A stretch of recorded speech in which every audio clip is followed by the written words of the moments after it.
Moving ahead, there are certain causes responsible for earthquakes.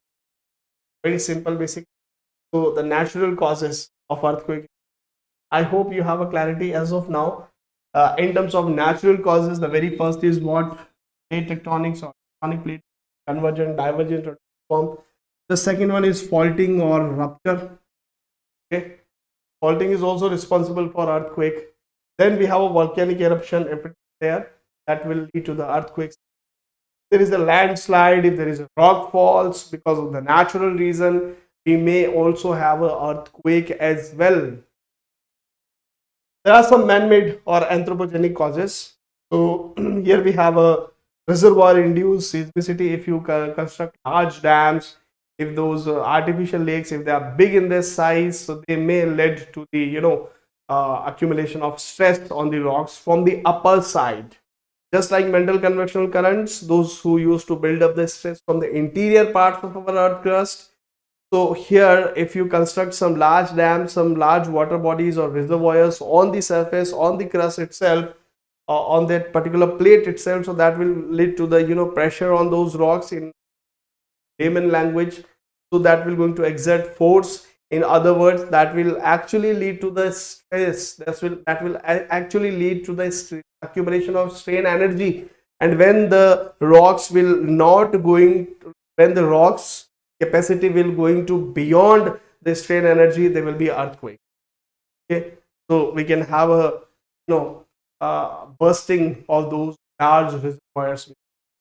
So water reservoirs or reservoirs, they may induce mining activities if it is there. So sometimes when for the mining, if we have a, for example, deep extraction, if there is a blasting, as a result of that, the energy could be propagated, and that could certainly, or let's say the rocks which are there in the parts, they might have accumulated some sort of energy from the Mantle convectional current, but because of the mining, because of the deep exploration, because of the blasting, the energy reach beyond the threshold limit, and that will lead to the earthquake. That could also happen. Okay, that could also happen. So mining activity. Then we have a geothermal energy extraction. If you want to extract the geothermal energy, that will also lead to like oil and gas extraction. Underground nuclear test will also lead. They will also lead earthquake. When there is a oil which is actually extracting from the interior parts of our earth, gas if it is extracting from the interior parts of our earth, any part of the crustal parts if it is there, so if we extract it, what will happen? The hollow will be created, and the rocks, those who are above it, if they are beyond to handle that stress, if their strength is less, or if their strength is less as compared to the stress, there will be a releasing of energy, seismic energy. So earthquake. Now let's consider what actually is the fault. So what actually is the fault? Just consider here. Just consider visualization of the same. Now try to focus. Here we have what? Suppose we have a one plate for the entire plate. Very first condition, we have this entire plate. Okay, and here you can see we have this rock, one rock, three rock, four rock, five. Okay, different, and these Mantle convectional current are operating in this way. Suppose the Mantle convection in this way, diverging from it. So because of this, what will happen in this rock block 1?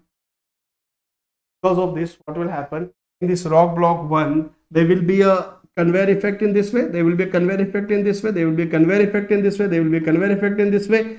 Similarly, we will have a same thing in this particular direction. So similarly, what is happening here is that here on this particular part, what is happening, that there is some sort of the energy which is actually moving in this way, and as a result of this, what will happen? There is a cracks which are being taken rocks, or let's say in the plate. Now this can be termed as fault. What are faults? Faults are like fractures or zone of fractures, or they are rupture basically, and they are rupture in the earth crust where the rock blocks has moved relative to each other, causing displacement and sometimes leading to earthquake. So when this particular aspect is continuous, what will happen? If this particular aspect is continuous, what will happen? The building of stress will be there, and if this building of stress beyond the strength, what will happen? This part of rock will go to move downward. Yes, we have an entire plate. Okay, the depth or the thickness of plate varies, so this particular block may move. So this is how the faults will be. Now this is what a particular block 1, block 2, call block 3, block 4, block. This will going to appear. So it is not only the strength of Mantle convectional current, it is basically the strength of rocks as well. And it is the way in which those Mantle convectional currents are operated. They will lead to the development of what? Faults, crackings on the top part from the bottom. Okay. Going ahead.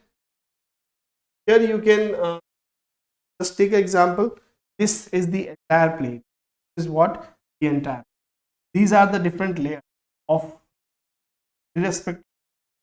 These are the different layers of rock. Then there is a Mantle convectional current because of which this plate will move. Certainly this plate will move in this particular direction.